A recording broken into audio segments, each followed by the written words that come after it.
Hi friends, welcome to news pocket. America బెదిరింపులకు మన India తలొగ్గుతుంది అని అమెరికా భావించింది. కానీ ఈ బెదిరింపులకు మన ఇండియా ఎట్టి పరిస్థితుల్లో తలొగ్గదని అమెరికాకు ఇప్పుడిప్పుడే అర్థమవుతున్నట్లు కనిపిస్తోంది. రీసెంట్గా అమెరికన్ ట్రెజరీ కార్యదర్శి స్కాట్ బెసెంట్ కొన్ని కీలక వ్యాఖ్యలు చేశారు. అదేమిటంటే, మేము ఇండియాపై సుంకాలు విధించాం, 50% వరకు టారిఫ్లు వేశాం కాబట్టి ఈ టారిఫ్లకు భారత్ భయపడి దిగి వస్తుందని భావించాం. కానీ అస్సలు భారత్ ఏ మాత్రము వెనక్కి తగ్గడం లేదని, అందుకే ఈ ట్రేడ్ డీల్లో కాస్త ఆలస్యం జరుగుతుందని స్కాట్ బెసెంట్ అన్నారు. మరికొద్ది రోజుల్లో మోదీ అమెరికా పర్యటనకు రాబోతున్నారు కాబట్టి ఈ పర్యటనలో దాదాపు ఈ ట్రేడ్ డీల్ అనేది ఫైనల్ కావచ్చు అని స్కాట్ బెసెంట్ చెప్పారు. అయితే ఈ ట్రేడ్ డీల్ అనేది చాలా ఆలస్యం జరుగుతున్నందుకు అమెరికా ఇప్పుడిప్పుడే మన భారత్ సత్తా తెలుసుకుంటోంది. మన ఇండియా అస్సలు ఏ మాత్రము వెనక్కి తగ్గడం లేదు, వీలైతే అమెరికానే తగ్గాలి తప్ప మన ఇండియా తగ్గే ప్రసక్తే లేదు అని ఇప్పుడిప్పుడే ఆ దేశానికి అర్థమవుతోంది. అయితే ఎందుకు మన ఇండియా ఇంత స్ట్రాంగ్గా ఉంది, అమెరికాకు కూడా ఎందుకు తలొగ్గడం లేదు అనే విషయాలను ఇప్పుడు తెలుసుకుందాం. అంతకంటే ముందు మా ఛానల్ను ఇప్పుడిప్పుడే స్టార్ట్ చేసాం. సో వెంటనే మా ఛానల్ను సబ్స్క్రైబ్ చేసుకోండి అని బెల్ ఐకాన్ను క్లిక్ చేయడం అస్సలు మర్చిపోవద్దు. ఇక డీటెయిల్స్లోకి వెళ్దాం. ఫస్ట్, మన ఇండియా ఇంత స్ట్రాంగ్గా ఉండడానికి మెయిన్ రీజన్ మన విదేశాంగ దౌత్య నిర్ణయాల్లో చాలా మార్పులు వచ్చాయి. గతంలో అంటే అమెరికా కానీ రష్యా కానీ ఈ దేశాలు ఏమైనా చిన్నపాటి బెదిరింపులకు పాల్పడితే మన విదేశాంగ విధానాన్ని పక్కన పెట్టుకుని ఆ దేశాలకు కొద్దిగా ఫేవర్గా చేసే విధంగా గతంలో గవర్నమెంట్స్ ఉండేవి. కానీ ఇప్పుడు మోదీ గవర్నమెంట్ అలా అస్సలు చేయడం లేదు. విదేశాంగ విధానం చాలా స్ట్రాంగ్గా ఉంటుంది.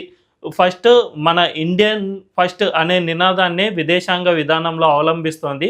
మన ఇండియాకు ఎక్కడైతే మేలు చేకూరుతుందో ఆ నిర్ణయాన్ని తాము ఫైనల్ చేసుకుంటాము అని భారత్ ఇప్పటికే పదే పదే విషయాలు చెబుతూ వస్తుంది. మనం రష్యా దగ్గర ఆయిల్ కొన్నా కూడా అది ఇండియన్ ప్రయోజనాలకు అనుగుణంగానే కొంటూ ఉన్నాం. జనరల్గా రష్యా ఉక్రెయిన్ యుద్ధం స్టార్ట్ అయిన తర్వాత ప్రపంచవ్యాప్తంగా ఆయిల్ రేట్లు పెరిగిపోయాయి.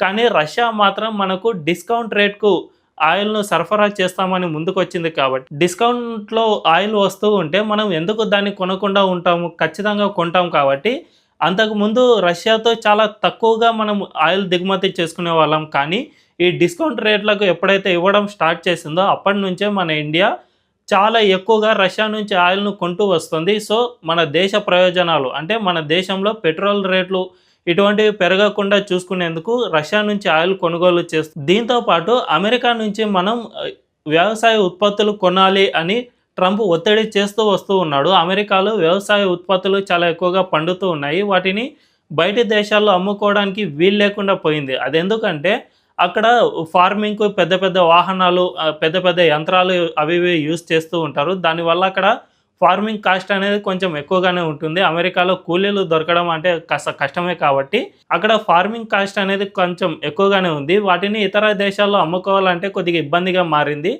సో మన ఇండియా ప్రపంచంలోనే అతిపెద్ద మార్కెట్ కాబట్టి, మన ఇండియాలో ప్రపంచంలోనే ఎక్కువ జనాభా ఉన్న ప్లేస్ కాబట్టి ఇక్కడ కనుక మనం ఒక్క ఇండియాను ఒప్పించుకుంటే మన ఉత్పత్తులన్నీ అమ్మేసుకోవచ్చు అని ట్రంప్ భావించాడు. కానీ అందుకు కూడా మన ఇండియా ఒప్పుకోలేదు.